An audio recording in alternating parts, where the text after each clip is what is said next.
had to choose my favorite element from the Russell T Davies era, it would be the inclusion of family. But how has family played a role throughout Doctor Who, and what makes it so meaningful and connecting for some of us? In this video, I'll briefly discuss the role of the family, or lack thereof, in classic Doctor Who, as well as the extreme flip in the show's reboot.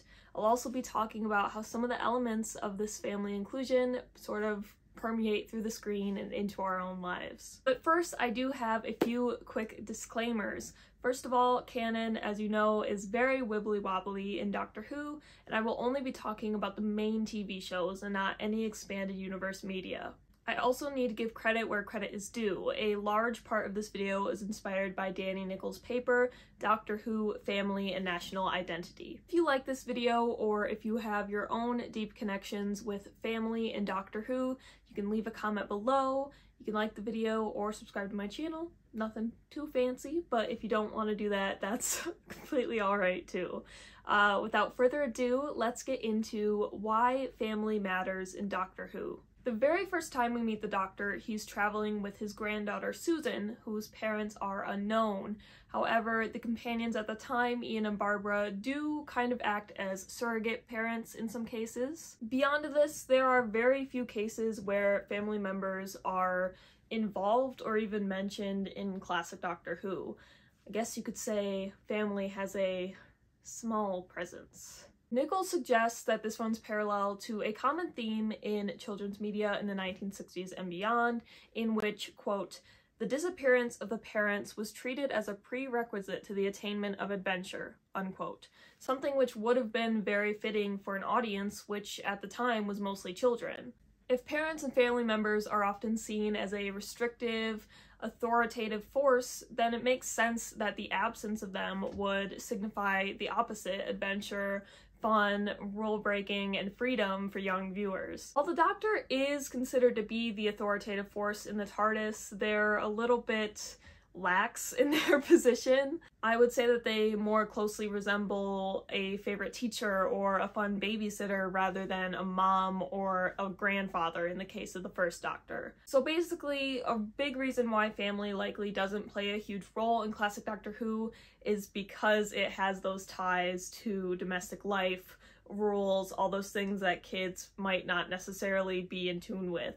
But what happens when kids grow up? In the field of sociology, a family is said to have a life cycle with distinct phases, and this kind of brings us to an overlapping theme throughout Doctor Who, whether it be in the classic Doctor Who section or the reboot section, and that is the ever-present launching phase for the TARDIS family. In a nutshell, the launching phase of the family life cycle involves the children or younger members of the family leaving the family to explore their own life, and this can be a phase where both the caregivers and the younger members of the family experience a lot of strain and a lot of confusion because of all the transition. For the so-called launchee, it can be a difficult time because they're facing the world on their own. They're trying to figure out who they are, what they want, where they stand.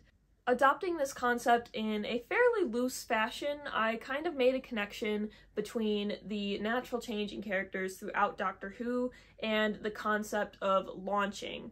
Not just the companions, but the Doctor as well. The majority of Doctor Who companions are in this phase, particularly in New Who. They're dealing with the confusion that comes with the stagnation of young adult life, pressures to advance in their career or manage their family in a more caretaker role, or even they're failing to launch. Maybe they're even starting their own family earlier on. Throughout their tenures, we see the companions grow as people, essentially completing their launching phase. And in most cases, when they return home, they know so much more about themselves, they've gained agency, or they just had that chance to experience that youthful adventure that we were talking about earlier. More often than not, they're guided by the Doctor and they learn most of those lessons from traveling with them. At the same time though, the companions do a lot to guide the Doctor. They help them recover from trauma, they help give them a new perspective, and they essentially also help the Doctor complete their launching phase. But this is where it kind of becomes a cycle because they eventually leave, completing their own phase,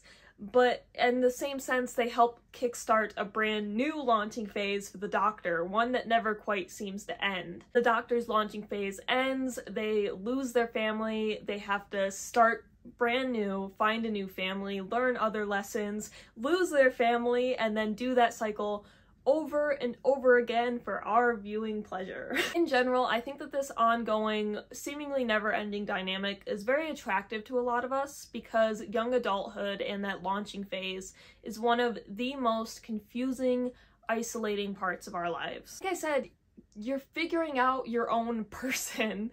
There's so much going on there, so maybe it's a little bit nice for us to see someone managing to do that while fighting aliens and meeting historical figures at the same time. It's both a mirror and a nice escape for us. Since the companions are going on these crazy adventures, doing these otherworldly things, and having their life development on the side, it just seems a little bit more natural than it might feel for us, which can be both a relief and an inspiration amongst all the sci-fi mess. But it's important to remember, because it's so isolating, that the launching phase doesn't mean that we're without family entirely. In the case of New Who, family and domesticity take a front and center role as a grounding force and as an accurate reflection of society. If the role of the family in classic Doctor Who reflects a younger audience, then the role of the family in New Who reflects an aged, multi-generational one.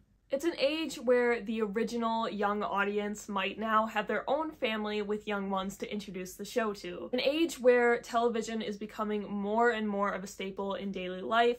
The family can simply sit down and watch the show without much disconnect. Also changing with the times, like I said, is a more accurate representation of just how diverse family settings can be. New Who does a lot to challenge the preconceived notions of what a good, proper family is supposed to look like and how it's supposed to operate. I had to smile when I read Nicole's journal, and he mentioned that it seemed as though Doctor Who post-2005 was trying to showcase every variety of family it could, because it's absolutely true. Who, across all eras, represents so many different types of family. Jackie Tyler is a single mother, Martha Jones' family has been split by divorce and is often chaotic. Oppositely, Yasmin Khan lives with her intact, wholesome family. Graham is an adopted father figure for Ryan. Clara rarely mentions or interacts with her family post-Series 7.